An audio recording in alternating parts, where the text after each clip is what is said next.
Exchange of gases in higher animals. In higher organisms, the body wall is thick.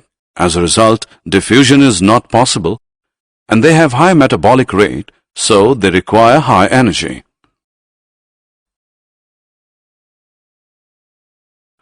As required, higher animals have special respiratory organs for exchange of gases.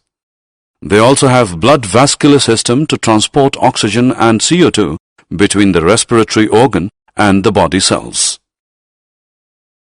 Exchange of gases in higher animals may be through skin, gills, trachea or lungs. Skin respiration is found in annelids and amphibians. Exchange of gases occurs through skin which is thin, moist vascular and permeable.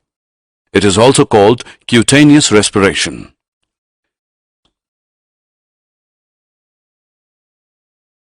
Gill respiration is found in crustaceans, cartilage fishes, bony fishes and tadpoles of amphibians. It is also called branchial respiration. Oxygen is received from water. Exchange of oxygen of water and CO2 of blood capillaries present in gill lamellae occur when water passes through the gills. Tracheal respiration is found in all insects. Respiratory organs are highly branched air tubes known as trachea. These tracheas are connected to air by small openings called spiracles. Lung respiration is found in land animals and man. Respiratory organs are lungs. It is also known as pulmonary respiration. It occurs with the help of respiratory system.